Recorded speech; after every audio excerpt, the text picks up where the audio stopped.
어려운 시국에 국가의 어른으로서 가닥을 잡아주고 계십니다. 박찬종 변호사님 모셨습니다. 어서 오십시오. 네, 안녕하십니까.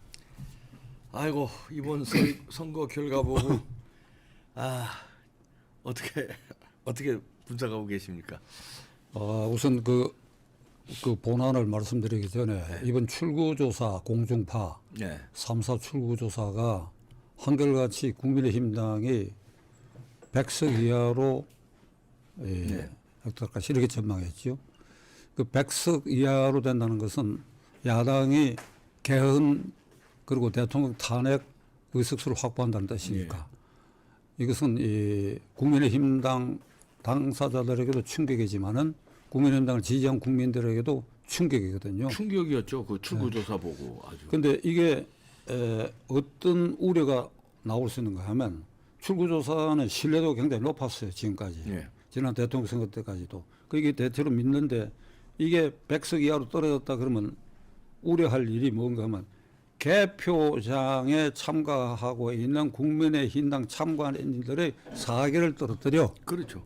사기를. 그렇죠. 물론 그런 일은 없겠지만은 사기를 떨어 위축되면 그게 엉뚱하게 부정의 요소가 개입될 그 힘의 공간이 생기는 법이에요. 그렇죠. 예. 그러니까 감시를 매 눈으로 안 보고 그냥 졌네 이렇게 돼버리니까. 쉽게 넘어갈 수도 있고 수개표도 그런 위험도를 생각했을 때 방송 3사의 출구조사 결과는 그게 충격을 줬는데 지금까지 사과하지 않고 있습니다. 예.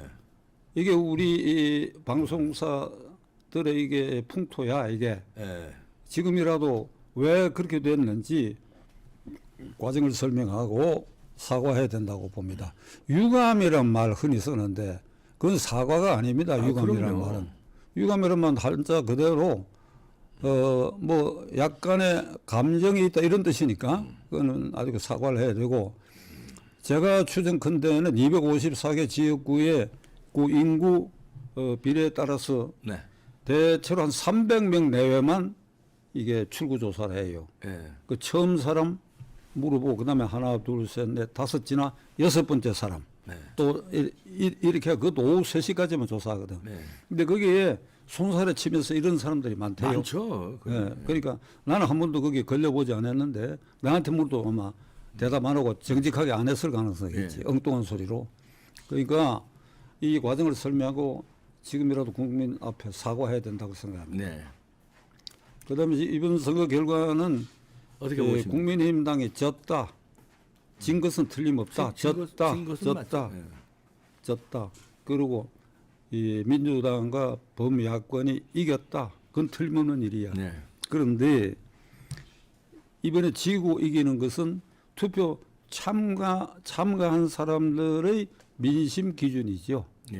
민심 기준. 3분의 1이 투표 안 했습니다. 그건 늘 국회의원 선거 그래 왔듯이 그러니까 국민 주권 원리에 따라서 국민이 헌법상 제1기관이니까 의무적으로 다 투표를 해야 되는데 3분의 1이 안 했어. 뭐 여러 부분적으로 사정이 있겠지만은 그러니까 투표에 참가한 약 3분의 2의 표심을 가지고 이겼다 졌다 이렇게 되는데 요걸 다시 뜯어서 얘기 들다 보면 의석수에 있어서 지금 국민의힘당이 109석이고 저쪽이 180석. 그러니까 약 70석 차이가 나지요. 그런데 요거를 이제 각 당의 후보들이 득표한 득표수를 대비를 하면 어찌 되느냐. 득표수, 총 득표수. 그러니까 의석수에는 70석의 차이가 나는데 이건 전체 의석 300석에 25%에 해당하는 거예요. 25% 차이가 났는데 그럼 실제로 양당 후보가 득표율, 국민의 민심이 투표로 반영되는 거니까 득표 총수는 중앙선관위가 지금 공식 발표 안 하고 있는 것 같은데 확인해 봐야 되지만은 제가 듣기로는 5% 미만입니다. 요 차이가. 그냥 박빙 지역에서 뭐 얼마 차이로 이기고 지고 했으니까. 박빙 지역에서 박빙으로 이기고 지고 그다음에 나머지에서 크게 이기거나 크게 지는 거나 이런 현상 때문에 이게 의석이 이렇게 갈려졌다. 그리고 요 또 전제로 비례대표 이거 위헌이에요. 비례대표직 명백한 위헌이야. 내가 누누이 얘기를 그렇죠. 하지만은 저 혼자만 얘기하는 것 같아. 헌법학사 개인적으로 저 후배들도 있고 한데 제 의견을 얘기하면 선배님 말이 맞다고 그러거든. 근데 그걸 공개적으로 얘기를 안 해. 네. 그러니까 이게 위헌적 요소인 비례대표까지 끼워 넣어가지고 요런 아주 얄팍한 간격의 표심에서 결정된 이걸 이겼다 졌다 이렇게 됐다 이거지요. 네. 그러니까 이걸 국민 전부는 이걸 이 민심의 이 측정이라고 하는 것이 어떻다 하는 거 통찰해야 돼요. 크게는 3분의 1이 투표 참가 안 했다. 투표 참가한 사람들 중에도 소선거 구조를 나누다 보니까 크게 이기거나 아슬아슬하게 이기거나 크게 지거나 하는 이런 현상 때문에 전체 득표수에 있어서 별 차이가 사실은 없다. 네. 전체 민심을 이 의석수로 평가할 수는 없다 이런 얘기네요. 네. 그러면은 이제 이번에 투표 성향을 이제 분석을 해보면 어떻게 하실 수 있나요? 제가 보기에는 영남 플러스 알파, 네. 그다음에 호남 플러스 알파. 이거 아주 진영 논리가 되어 있어요. 호남 플러스 알파에는 40, 50대가 많이 가세하고 영남 플러스 알파에는 60대 이상인데 20, 30대가 행방불명이 되어 있다 이런 얘기입니다. 그러니까 선거라고 하는 것은 이런 표현으로 환치해서 쓸 수 있어요. 어느 하루의 여론조사입니다. 어느 하루의 여론조사. 네.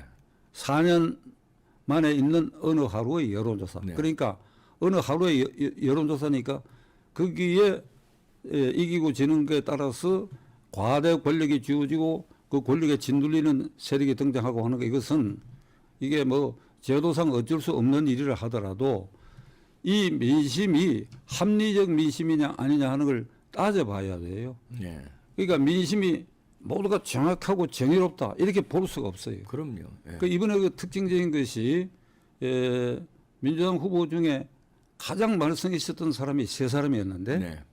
그 하나는 김준혁, 김한란 이대 총장의 이대성 미군 성상납 사건 등을 되자는 소리를 찌끄린 사람하고 네. 그다음에 양문석 네. 자기 생활권이 아닌 대구에 있는 새마을금고에서 사기적 수법으로 11억을 네. 딸 이름으로 융자받은 그 사건. 이제 수사 들어가야 될 겁니다. 네. 그다음에 공영훈인가 네, 하는 공영훈. 사람이 현대차 부사장 출신이 아들을 금수저로 만드는 과정 이런 게 이제 폭로가 됐는데 그 사람은 낙선을 했어. 네. 민심이 그걸 때린 거야. 그런데 김준혁하고 누구지? 이름 양문석은 당선이 됐어. 당선이 됐어요. 아, 참 당선이 됐어. 어이가 없습니다. 당선이 됐어. 그 당선된 후에 김준혁 당선인은 공개적으로 뭘 말하는지 아직 내가 뉴스를 못 봤는데 양문석은 이렇게 얘기했어. 나와 관계된 가짜 뉴스를 퍼뜨린 언론사에 대해서는 징벌적 손해배상을 했다. 그러니까 이게 주객전도고 이 거꾸로야. 예. 도적이 방망이를 드는 꼴이 예. 좀 더 경찰관에게. 그러니까 일본의 NHK를 비롯하고 미국의 주요 언론 통신사가 지금 이 서울에 우리 자유세계의 그 주요 언론들은 전부 특파원이 와 있습니다. 네.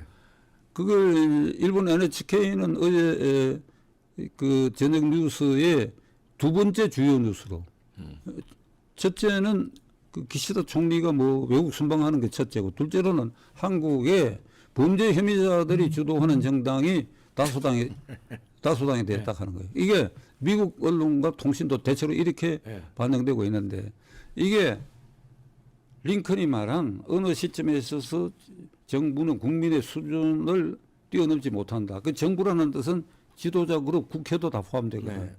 그럼 이게 김준혁이나 양성범위를 당선시키는 양문석. 예. 양문석을 당선시키는 이 민심이 아무리 영호남 그래 플러스 알파 이렇게 진영 논리가 있다 하더라도 이게 제대로 된 민심이냐 이게 합리적 민심이냐 이 민심을 끝까지 존중해야 되느냐 이 문에 우리 국민 전체가 답을 해야 돼요.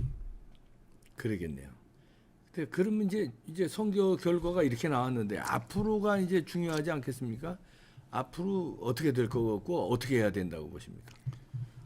앞으로 이제 이재명과 조국 두 사람은 자기 자신들의 그 사법 리스크. 네.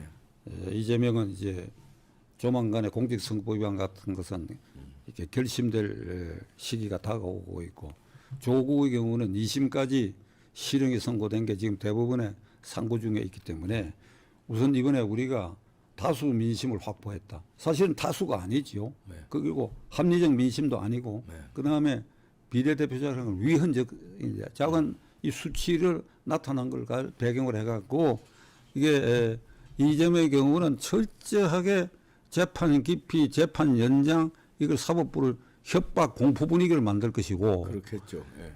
조국도 마찬가지. 조국은 지금 대법원에 계류돼가 주심까지 결정돼 있는데 이 어제 내가 누구한테 들으니까 그 재판부를 기피할 가능성이 있다는 겁니다. 기피 신청. 정당한 재판을 할 가능성이 없다. 그러니까 그 주심 대법관이 자기 부인 사건도 유죄로 판결했다. 그러니까 대법원이라는 게 사실 심리를 하는 데가 아닙니다. 네, 그렇죠. 그러니까 1심, 2심 그걸 그대로 조국 대표의 부인도 그대로 상고 기각을 해서 확정이 되는 것인데 네. 그래도 그 재판에 주심이었기 때문에 자기 것도 공정하게 재판하지 않을 가능성이 있다. 나는 왜 그런가? 나는 억울하고 조작된 사건에 당한 것이니까. 그렇게 되면 6, 7개월 또 훨씬 끌게 돼요. 예. 아니라면 대법원이 오래 끌 이유가 없습니다. 오래 끌 이유가 없어요. 이 국회 개원 전에 이 판결을 할 수 있는데 자관 이걸 위협적인 방법은 그러니까 조국이 말한 비사법적 절차로 내 정의를 구현하겠다. 이게 당 만들고 입법했을 때 그 주장이거든. 네. 비사법적 방법으로 나의 정의를 구현시키겠다.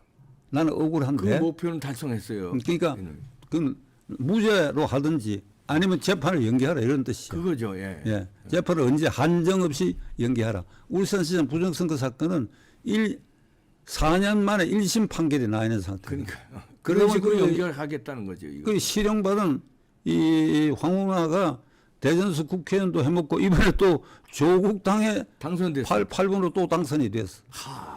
참 이거. 그러니까 지금 조국당은 조국 자신을 포함해 갖고 지금 당선권에 드는 사람들이 누구 말 맞다나 파렴치한 잡범들이야. 네. 파렴치한 잡. 이것저것으로 재판받고 전과자고 그다음에 내사당하고 수사당할 사람들이 전부 유류상종 그렇고 민주당에도 그런 요소가 많이 끼어 있고 그러니까 이 결과에 대해서 국민 우리가 과연 선진국 국민이냐 이거 참 반성해야 할 시간이라고 저는 생각합니다.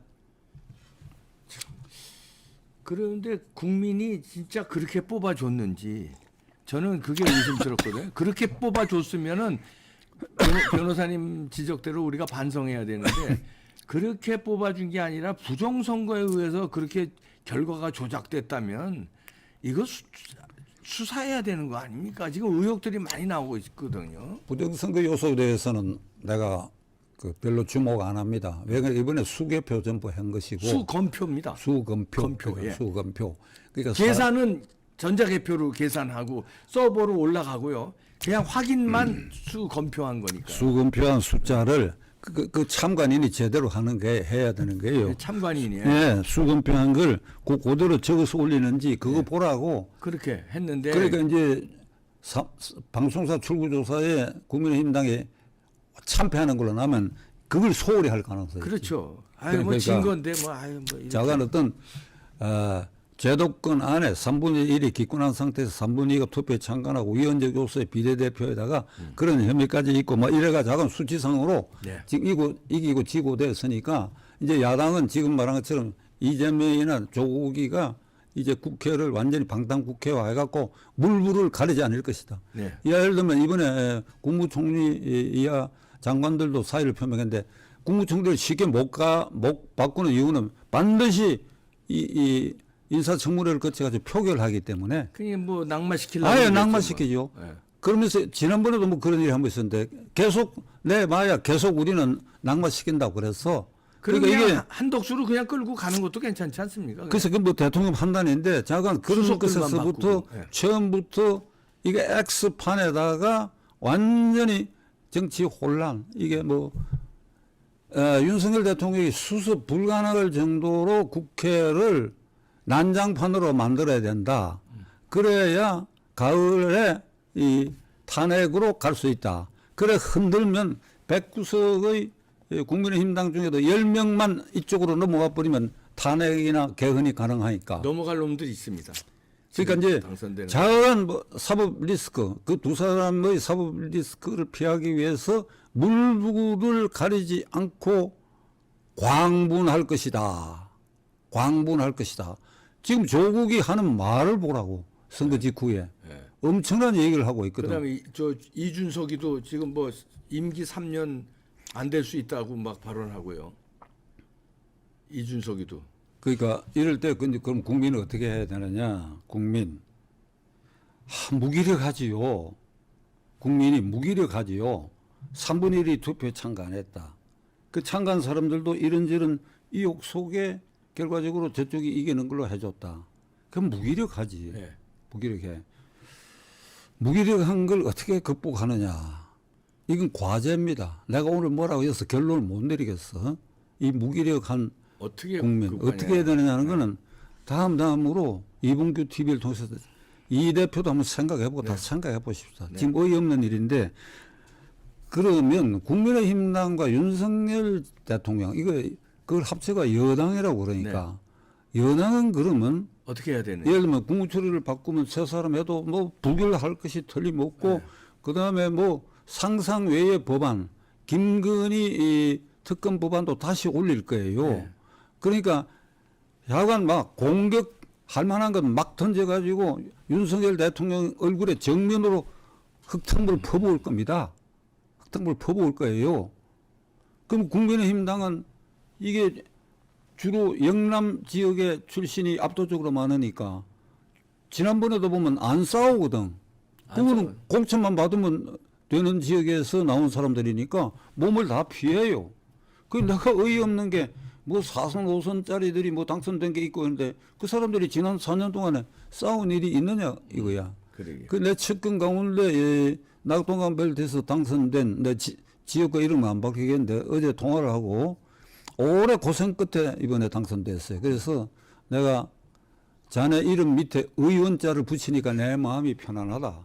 이제 그런 얘기를 하고 내가 하나 권고를 하고 싶은 것은 영남 낙동강 벨트에 당선된 의원들은 공천만 받으면 되니까 지난 4년 동안 안 싸웠다. 특히 이재명 등장 이후에 1년 10개월 동안 전혀 싸우지 않았다. 그래서 이름을 하나 들었어요. 주호영 6선이 됐는데 6선하고 국회의원 하면 뭐 하느냐. 안 싸웠지 않느냐. 예를 들면 대표적으로 안 싸웠다 이게.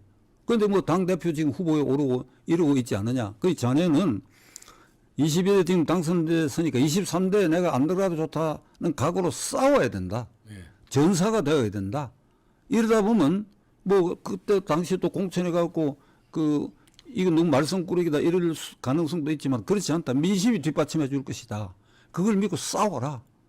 내가 이제 그렇게 얘기를 했는데 그러니까 국민의힘당은 싸워야 돼요. 이게 불법 부당 몰상식 예를 들면 김준혁이나 그 이름 양문석. 양 누구? 양문석이요. 양문석 이제는 안 잊어버릴게요. 양문석이요. 예, 아유, 그건 이 사퇴시켜야 돼요. 그게 합리적 민심이다 이거야. 아니 사퇴나마나 이제 저 수사해서 감옥 가게. 그게 고발이 됐으면 그걸 촉구하고 그런 식으로 국민의힘당은 두 눈을 부릅뜨고 싸워야 된. 그다음에 윤 대통령에 대해서는 좀 심층적으로 할 말이 있는데 윤 대통령은 내가 이 방송을 통해서 취임 초부터 하는 얘기 있을 것입니다. 그러니까 소통, 민심 속으로 들어가라. 천하제표는 말 위에서 할 수 있지만 징기스칸 때. 그러나 다스릴 때는 말 아래로 와서 민심 속으로 들어와야 된다.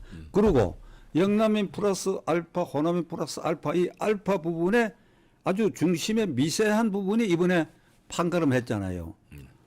아주 초박빙으로 되기는 안 되기는 한 지역이 많았다. 그럼 여기 뭐가 초박빙으로 가르느냐 하면 대통령의 통치 스타일이야.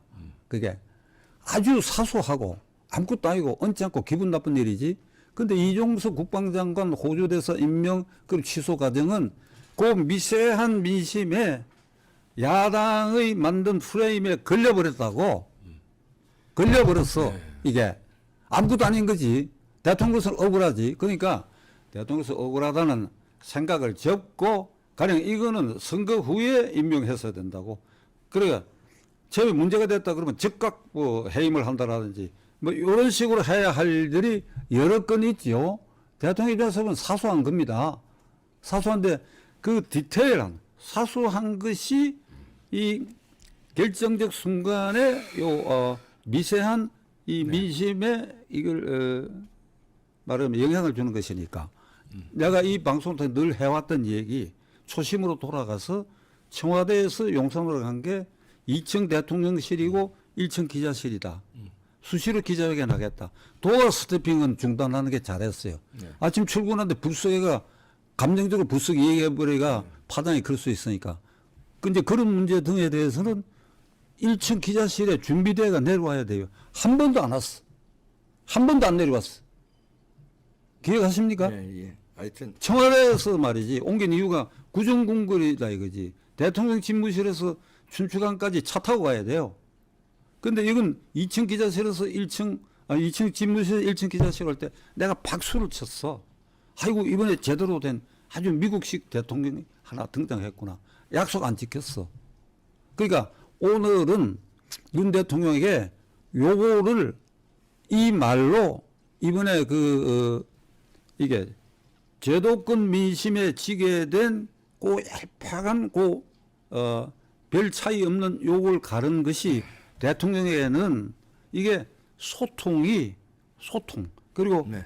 미세한 부분에 이게 말하자면 살피지 않았다. 그러니까 일요 대란 같은 것도 그래요. 이왕 던졌다. 그럼 수습 과정도 이게 다른 사람 물어보세요. 매끄럽지를 못하거든. 그러니까 여러 아주 미세한 거예요. 대통령 입장에서는 소신이다 뭐 이러지만은 어차피 선거 민심을 통해가 정권을 유지하고 빼앗기기도 하는 판이니까 그걸 소홀히 할 수는 없는 네. 일이다. 그 뭐 여러 번 우리 박찬정 변호사님이 지적해 주셨는데 통하지 않았는데 이제는 좀 바뀌리라고 기대해 봅니다. 박찬정 변호사님이셨습니다. 감사합니다. 네, 수고하셨습니다.